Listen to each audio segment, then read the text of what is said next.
शव यात्रा। अमरपुर नाम के एक गांव में विमल हलवाई अपने 2 छोटे बच्चों और बीवी के साथ रहता है। विमल की पत्नी ज्योति भूत प्रेत जादू टोने में बहुत माना करती थी।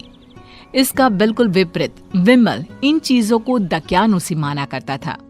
रोज की तरह विमल अपने मिठाई की दुकान जाने के लिए निकलने की हड़बड़ी में होता है।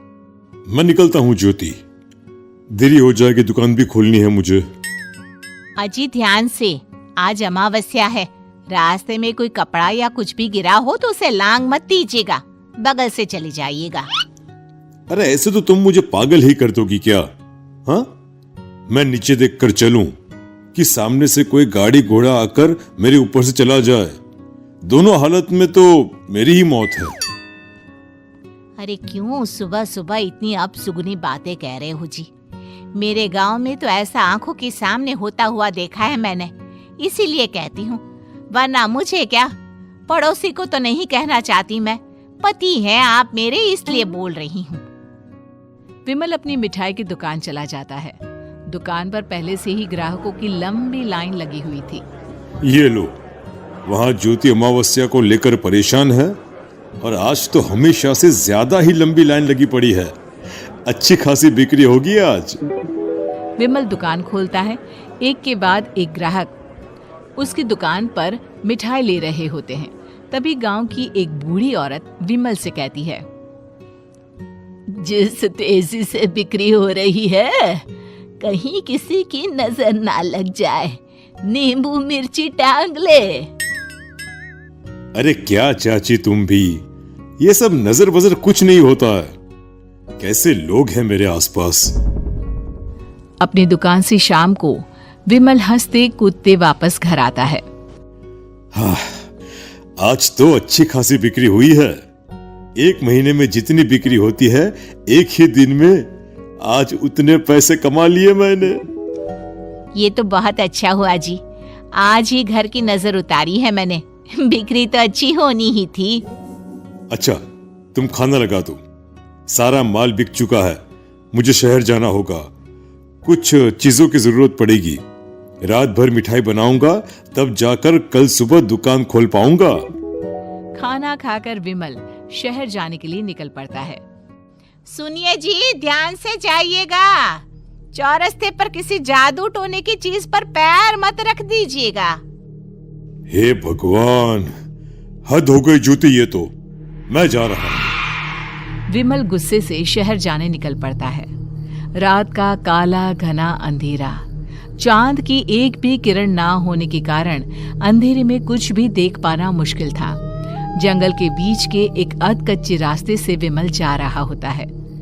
चारों तरफ गुफ अंधेरा और सन्नाटा सुनाई दे रहा था, और सुनाई दे रही थी विमल के पैर के नीचे आ रहे सूखे पत्तों की आवाजें। तभी अचानक दूर से उसे कुछ आवाजें सुनाई देती है। अरे, ये इतनी रात को जंगल के रास्ते कौन जा रहा है? शायद कोई टोली होगी।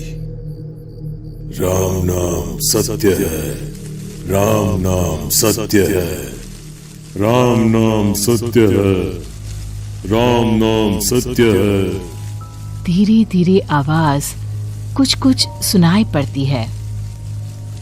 आवाज धीरे धीरे और नजदीक आती सी लगती है। विमल देखता है कि उसके सामने से सजी धजी सफेद कपड़े में लिपटी एक अर्थी निकल रही है, जिसके साथ 5 लोग ही थे। 4 आदमियों ने उसे कंधा दिया हुआ था। एक मटका लिए आगे आगे बढ़ रहा था। विमल के बिल्कुल सामने आकर अर्थी रुक जाती है। उसमें से एक आदमी विमल से कहता है, अरे भाई, जरा अर्थी को कंधा लगाना, मैं बहुत थक गया हूँ, बड़ी मेहरबानी होगी। हाँ भाई, कंधा तो मैं लगा दूं, पर रात को 12 बजे ये शव यात्रा, इस समय कौन अर्थी ले जाता है? तभी विमल को ऐसा लगता है कि शव में से आवाज आई, ये आवाज। मजबूरी है भाई, आप कंधा दीजिए, मैं रास्ते में सब बताता हूँ आपको। विमल अर्थी को कंधा दिए चल रहा होता है कि उसे ऐसा लगता है कि हाथ में मटका लिए जो आदमी शव के आगे चल रहा है उसके पैर उल्टे हैं। क्या हुआ भाई, हकला क्यों रहे हो? वो आपके साथी के पैर उल्टे। विमल अपनी बात पूरी भी नहीं कर पाता कि वो देखता है कि उस आदमी के पैर तो सीधे ही हैं। अरे नहीं, कुछ नहीं, मुझे शायद वहम हुआ होगा। धीरे धीरे सब आगे बढ़ रहे होते हैं। तब विमल को अचानक लगता है मटके में से एक हाथ बाहर आ रहा है। विमल घबरा जाता है। इसके पहले वो कुछ बोल पाता, कल्लू कहता है, मेरा नाम कल्लू है। हम 6 दोस्त थे, जिसमें से एक को तो तुम सोया हुआ देख रहे हो। इतनी पक्की दोस्ती थी कि जैसे हम सब सगे भाई हैं। पर किस्मत का कोई क्या कर सकता है।